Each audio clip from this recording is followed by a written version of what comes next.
Hello बच्चों, चलिए प्रश्न को देखते हैं। प्रत्येक अतिपरवलय के शीर्ष, अनुप्रस्थ और संयुग्मी अक्ष, उत्केंद्रता, नाभियों के निर्देशांक, नियताओं के समीकरण और नाभिलंब की लंबाई ज्ञात कीजिए। 49 x की घात 2 माइनस 16 y की घात 2 बराबर 784 है। तो देखिए, यहाँ से हम सबसे पहले मुख्य अवधारणा देख लेते हैं। मुख्य अवधारणा, तो मुख्य अवधारणा के अनुसार जब भी हमारे पास में x की घात 2 बटा a की घात 2 माइनस y की घात 2 बटा b की घात 2 बराबर 1 होता है, तो हमारे पास क्या-क्या होता है। देखिए, सबसे पहले जो अतिपरवलय के शीर्ष हैं वह हम हमारे पास दिए जाते हैं। शीर्ष जो है वह दिए जाते हैं प्लस माइनस a, 0 से।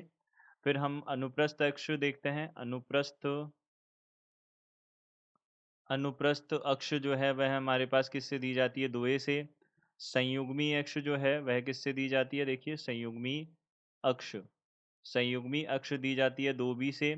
उत्केंद्रता E जो है वह दी जाती है वर्गमूल 1 प्लस b की घात 2 बटा a की घात 2 से।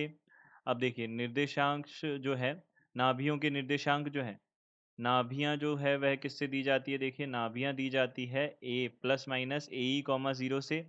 नियताएं जो हैं वह किससे दी जाती है? देखिए, नियताएं जो है वह हमारे पास क्या हो जाएंगी? x बराबर प्लस माइनस ए बटा ई से दी जाएंगी।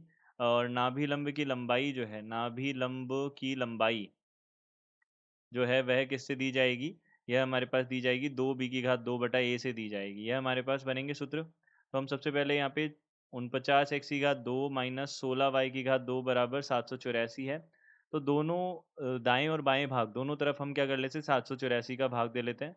तो यहाँ पे 784 का हमने भाग दिया, माइनस 16 y की घात 2 बटा 784 और बराबर कितना हो जाएगा? 1 हो जाएगा। दोनों तरफ हमने भाग दे दिया। तो यहाँ से हमने देखा यह कितना हो जाएगा? x की घात 2 बटा 16 माइनस y की घात 2 बटा 49 बराबर कितना आ जाएगा? 1 आ जाएगा। तो यहाँ से हम देख सकते हैं a का मान तो आ गया 4 और b का मान कितना आ जाएगा? b का मान आ जाएगा 7।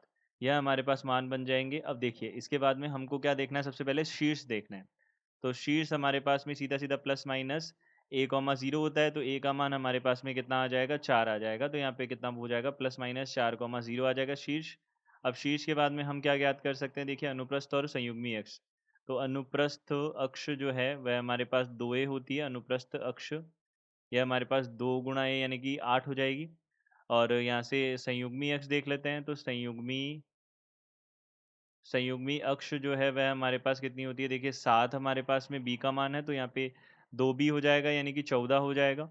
अब इसके पश्चात हम यहाँ से क्या देखेंगे? उत्केंद्रता देखेंगे। उत्केंद्रता E है। उत्केंद्रता E कैसे ज्ञात की जाती है? 1 प्लस b जो है हमारे पास में कितना है? 7 है। 7 7 49 और बटा यहाँ पे 4 चौक 16 हो जाएगा।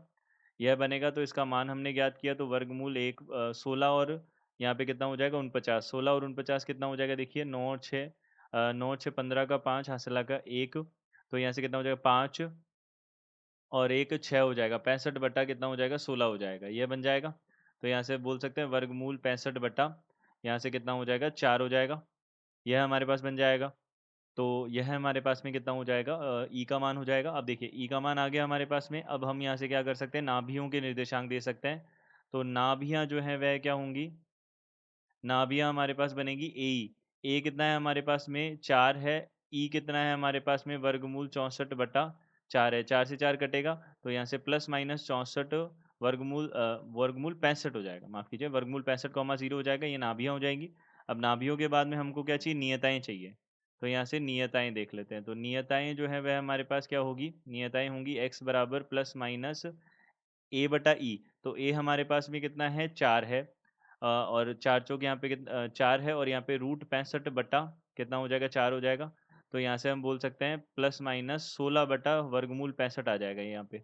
तो यह आ जाएगा हमारे पास, यानी कि x बराबर प्लस माइनस वर्गमूल 16 बटा वर्गमूल 65। ये हमारे पास में क्या आ जाएँगी? नियताएँ आ जाएँगी। अब नियताओं के बाद में हमको क्या देखना है? नियताओं के बाद में हमको देखना है नाभिलंब की लंबाई। तो यहाँ से अंतिम बिंदु जो है वह क्या होगा? नाभिलंब की लंबाई। नाभिलंब की लंबाई यानी कि b की घात 2 बटा ए 2 गुणा b की घात 2, 2 b की घात 2 कितना है हमारे पास में? 49 बटा a जो है हमारे पास कितना है? 4 है, तो 49 बटा 2 इकाई हमारे पास में यह नाभिलंब की लंबाई हो जाएगी। तो यह इसका उत्तर होगा। तो हम बोल सकते हैं जो-जो हमको बिंदु हमको निकालने थे वो हमने ज्ञात कर लिए हैं। यह नियताएँ हो जाएँगी, नाभियाँ हो गई, उत्केंद्रता हो गई, संयुग्मी और अनुप्रस्थ अक्ष की लंबाइयाँ हो गई, शीर्ष हो गए, तो ये हमारे पास उत्तर हो जाएँगे।